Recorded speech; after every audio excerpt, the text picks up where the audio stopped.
এই কোরআন কেন নাজিল হয়েছিল পৃথিবীতে? কোরআন কয়েকটা মর্যাদা নিয়ে নাজিল হয়েছিল। এই যে কতগুলো কথা বলেছে, এগুলো গণনা করলে এগুলো সব হচ্ছে কোরআনের ফেভারে যাবে বা কোরআনের বৈশিষ্ট্য। আপনি দেখেন কোরআন কোন কোন রূপ নিয়ে আমাদের কাছে নাজিল হয়েছিল। আল্লাহ সুবহানাহু ওয়া তাআলা কোরআনকে বলেছেন আন-নূর। কোরআন হলো একটা আলো, এলিমেন্ট, যেটা আপনাকে রাস্তা দেখায়। পুরো পৃথিবী কিন্তু অন্ধকারের মধ্যে আছে। আপনি উদাহরণ নেন রাতের মতো, এমন ঘন কুয়া কালো রাত যে আপনি কিছুই দেখতে পাচ্ছেন না। মাঝে মাঝে যখন বিজলি চমকায়, কিছুটা আলোকিত হয়, তখন আপনি সামনে পথ দেখতে পান। আর আমাদের কাছে যাদের টর্চ লাইট রয়েছে তারা আমরা কি করি, তখন আলো জ্বালালে আমরা দেখতে পাই, আর না হয় দেখতে পাই না। পুরো পৃথিবী যখন অন্ধকারের মধ্যে ছিল, আল্লাহ আলো দেখানোর উদ্দেশ্যে এই কোরআনকে নাজিল করেছেন। এই জন্য আল্লাহ বলেছেন এই কোরআন হচ্ছে নূর, এটা আপনাকে রাস্তা দেখাবে। তার মানে একজন ব্যক্তি ব্যক্তিগত জীবনে সে অন্ধকারের মধ্যে আছেন, আপনি তখনই রাস্তা পাবেন যখনই আপনার কাছে কোরআনের জ্ঞান থাকবে। কারণ কোরআনের জ্ঞানবিহীন ওই ব্যক্তি অন্ধকারের মধ্যে রয়েছে। সে ভাবতে পারে যে সে আলোর মধ্যে আছে, সে জ্ঞানী, কিন্তু সে জ্ঞানী নয়। বরং কোরআনবিহীন কোনো ব্যক্তি জ্ঞানী হতে পারে না। এই জন্য কোরআনকে আল্লাহ সুবহানাহু ওয়া তাআলা নূর বলেছেন। কোরআনকে আল্লাহ সুবহানাহু ওয়া তাআলা মৌইজাত বলেছেন, মানে উপদেশ। কোরআনকে আল্লাহ সুবহানাহু ওয়া তাআলা আয-যিকির বলেছেন।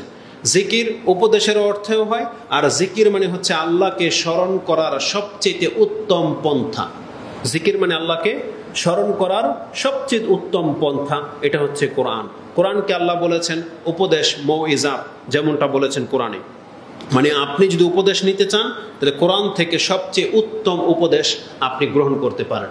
অনেক কিতাবে আছে যেগুলো আমাদের বিবেকপ্রসূত লেখা হয়, আমরা যেমন বুঝি তেমন লিখে দিই। আপনি ওই বুঝটা পাবেন যেটা আমি বুঝেছি, কিন্তু কোরআনে আপনি ওই বুঝটা পাবেন যেটা স্বয়ং আল্লাহ আপনাকে শেখাতে চেয়েছেন। নিছক আল্লাহ সুবহানাহু ওয়া তাআলা যেটা আপনাকে দেখাতে চেয়েছেন আপনি সেখান থেকে নিতে পারবেন। এই জন্য কোরআনকে বলা হয়েছে মৌইজাত। কোরআনকে আল্লাহ সুবহানাহু ওয়া তাআলা বলেছেন ফুরকান। কোরআন হচ্ছে আল ফুরকান। ফুরকান মিন্স, ফুরকান মানে হলো সত্য মিথ্যার মাঝে পার্থক্য করে দেওয়া জিনিস, এটাকে ফুরকান বলা হয়। তার মানে আপনি টাকাটা অরিজিনাল নাকি নকল, আসল না নকল, এটা প্রমাণ করার জন্য একটা মেশিনের কাছে ধরেন যে এটা চেক করে দেবে এটা কি সঠিক নাকি ভুল, তাহলে ওই মেশিনটা হচ্ছে ফুরকান। আপনি বাজারে গিয়েছেন দুধ কেনার জন্য, এটা কি ভালো দুধ না পানি মিশ্রিত দুধ, যেই জিনিসটা দিয়ে আপনি পরীক্ষা করবেন এটা হচ্ছে ফুরকান। মানে সত্য এবং মিথ্যাকে পার্থক্য করে দেওয়ার নাম হচ্ছে ফুরকান। আল্লাহ বলেছেন এই কোরআনটা হচ্ছে ফুরকান। এটা এমনি এমনি এটা কিতাব নাজিল করা হয়নি। তার মানে কোরআনটাকে সামনে রাখেন এবং আপনি আপনার বিশ্বাস পেশ করেন। এখন কোরআন আপনাকে বলে দেবে যে আপনি কি সঠিক বিশ্বাসের উপরে আছেন নাকি ভুল বিশ্বাসের উপরে আছেন। এই জন্য কোরআনকে বলা হয়েছে ফুরকান।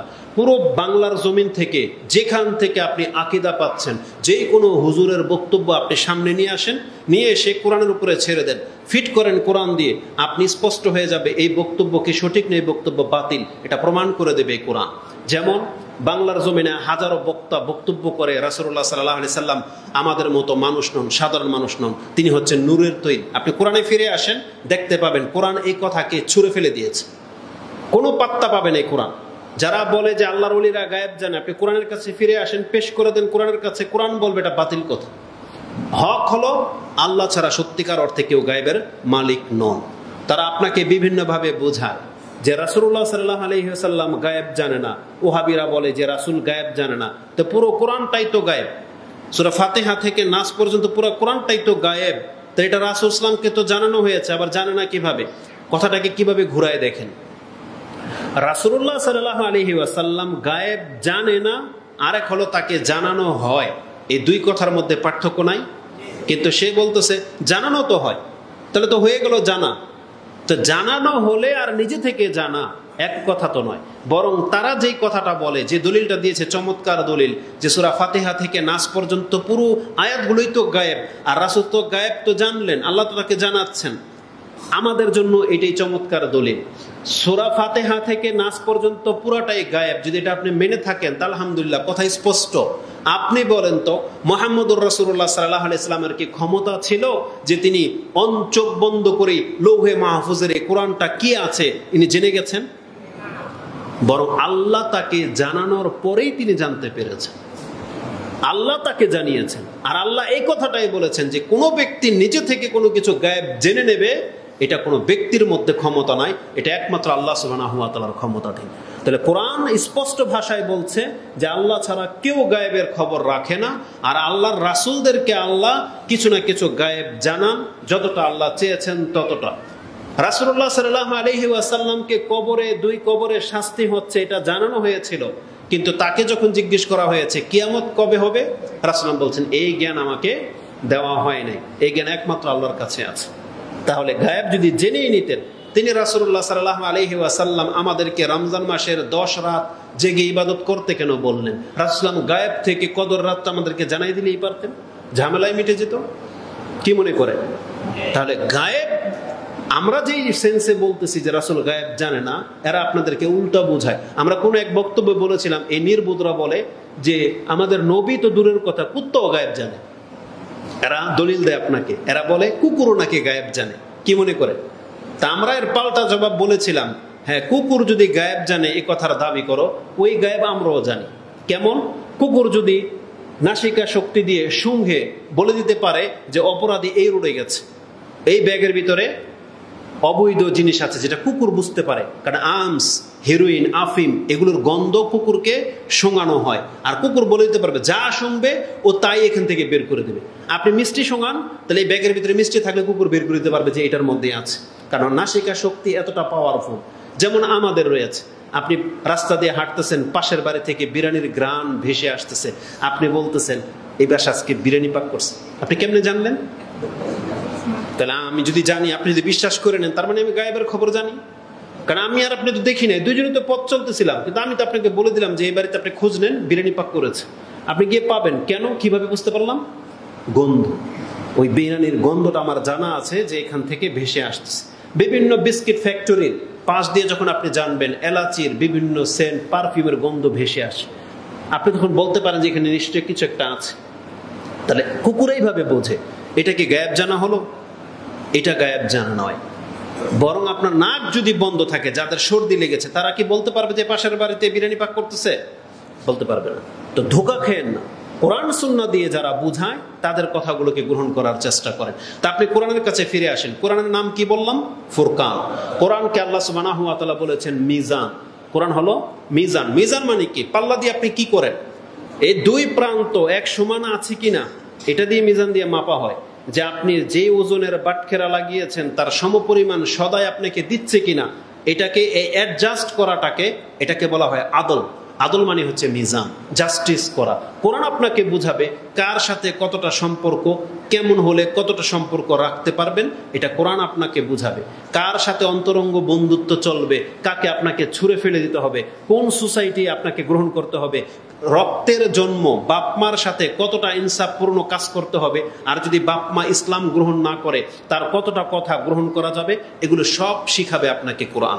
এজন্য আল্লাহ কোরআনকে মিজান বলেছেন। কোরআনকে আল্লাহ সুবহানাহু ওয়া তাআলা বলেছেন বোরহান।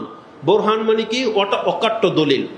আপনি যখন আপনার জায়গা বা সম্পত্তি কোনো কিছুকে প্রমাণ করতে চাইবেন, আপনার পকেটের, আপনার ডিভাইস কোনো কিছু যদি আপনি প্রমাণ করতে চান, যদি হারিয়ে যায়, কোনো গ্যাঞ্জাম লাগে, তাহলে যেই বিষয়ের মাধ্যমে আপনি এটা প্রমাণ করবেন যেটা আপনার, ওটাকে বলা হয় বুরহান। কোরআনকে আল্লাহ সুবহানাহু ওয়া তাআলা বুরহান বলেছেন। তার মানে যেই ব্যক্তির কাছে কোরআনের জ্ঞান আছে, যতগুলো বিবাদ নিয়ে নেন, যতগুলো আকীদা বিশ্বাস নিয়ে নেন, যার বিশ্বাস কোরআন মাফিক, তাহলে মানে যার কাছে কোরআনের দলিল আছে, এর কাছে বোরহান আছে। এর বিপক্ষে যে কোনো ব্যক্তি কথা বলতে আসুক, তার কাছে কোনো বোরহান নাই, সেটাকে প্রত্যাখ্যান করে দেওয়া হবে। এই জন্য আল্লাহ বলেছেন কোরআন হলো বোরহান। বোরহান মানে যার কাছে আছে তার কাছে প্রমাণ আছে, একটাই ঠিক, বাকিটা বেঠিক। এটা হচ্ছে কোরআন। এই জন্য আল্লাহ সুবহানাহু ওয়া তাআলা কোরআনকে বোরহান বলেছেন। কোরআনকে আল্লাহ সুবহানাহু ওয়া তাআলা আল বুশরা বলেছেন। বুশরা মানে হলো যেই ব্যক্তি কোরআন মেনে নেবে তার জন্য কোরআন হচ্ছে সুসংবাদদাতা। আর কোরআনকে বলা হয়েছে নাজির। নাজির মিনস যেই ব্যক্তি কোরআনকে গ্রহণ করবে না, কোরআন তার জন্য সতর্ক বার্তা হয়ে এসেছে, তাকে কোরআন খুব সঠিক খুব কঠিনভাবে সতর্ক করতেছে, সেজন্য সাবধান হয়। এজন্য কোরআনকে বলা হয়েছে নাজির। এজন্য কোরআনের পথ যারা চলে তারা পাবে বুরহান, আর কোরআনের বিমুখ যারা তাদের জন্য কোরআন হচ্ছে সতর্কবাণী, নাজির। আল্লাহ সুবহানাহু ওয়া তাআলা কোরআনকে বলেছেন দিয়া। দিয়া মানে হচ্ছে প্রদীপ। সূর্য আর প্রদীপের মধ্যে পার্থক্য হলো দুটাই আলো দেয়, দুটাই তাপ দেয়, কিন্তু সূর্য থেকে আপনি আলো নিয়ে আরেকজনকে দিতে পারবেন না, কিন্তু প্রদীপ থেকে দিতে পারবেন। আপনার ঘরে আলো নাই, আপনি আরেক বাসার প্রদীপ থেকে আলো এনে আপনার ঘরে জ্বালাতে পারবেন, যেটা কারেন্ট চলে গেলে আমরা অধিকাংশ মানুষ করে থাকি। যার ঘরে কুপি জ্বলতেছে তার কাছ থেকে আপনি কুপি জ্বালিয়ে আনতেছেন, মোমবাতি জ্বালিয়ে আনতেছেন। গ্যাসের চুলা থেকে আপনারা সময় মোমবাতি জ্বালান, করেন না? তাহলে এটা হচ্ছে দিয়া, মানে এক থেকে আরেকজনে নিতে পারে, ভাগ করে নিতে পারে। এই কোরআনকে আল্লাহ সুবহানাহু ওয়া তাআলা দিয়া বলেছেন। যার কাছে কোরআন আছে তার কাছে আলো আছে, আপনি তার কাছে বসেন, তার কাছ থেকে আপনি আলো নিতে পারবেন। এজন্য আল্লাহ সুবহানাহু ওয়া তাআলা কোরআনকে বলেছেন দিয়া। কোরআনকে আল্লাহ সুবহানাহু ওয়া তাআলা বলেছেন আর রূহ। রূহ মানে এই যে আমাদের রূহ আছে, কথা বলতেছে, আপনি শুনতে পাচ্ছেন, রূহ চলে যাবে, কথা বন্ধ হয়ে যাবে, আপনার কান বন্ধ হয়ে যাবে, এটা হচ্ছে রূহ। তার মানে যেই ব্যক্তির অন্তরের মধ্যে কোরআন আছে তিনি জীবিত, সে মুসলিম জীবিত ব্যক্তি। আর যার মধ্যে কোরআন নাই সে অমুসলিমদের মতো মুর্দা। আল্লাহ সুবহানাহু ওয়া তাআলা আল্লাহর জিকিরকারীকে জিন্দা ব্যক্তি বলেছেন, আর আল্লাহর জিকির যারা করে না তাদেরকে মুর্দা বলেছেন। ইমাম মুসলিম এবং তিরমিজি এবং ইমাম বুখারী প্রায় হাদিসের কিতাবের মধ্যে এই হাদিস রয়েছে যে রাসূলুল্লাহ সাল্লাল্লাহু আলাইহি ওয়াসাল্লাম বলেছেন, মাসালুল লাযিনা ইয়াযকুরু রাব্বাহু ওয়াল লাযিনা লা ইয়াযকুরু রাব্বাহ কামাসালিল হাইয়্যি ওয়াল মাইয়িত। যেই ব্যক্তি আল্লাহর জিকির করে এবং যেই ব্যক্তি আল্লাহর জিকির করে না, তাদের উদাহরণ হলো জীবিত এবং মৃত ব্যক্তির মতো। যেই ব্যক্তি আল্লাহর জিকির করে সে জীবিত, যেই ব্যক্তি আল্লাহর জিকির করে না সে মুর্দা। যেমন কবরস্থানেও মানুষ ঘুমিয়ে আছে, আমরা আমাদের ঘরে ঘুমাই, কিন্তু আমাদের আর কবরস্থানের মধ্যে পার্থক্য হলো কবরস্থানের মুর্দা জবান খুলতে পারে না, ওর কোনো জিকির নাই।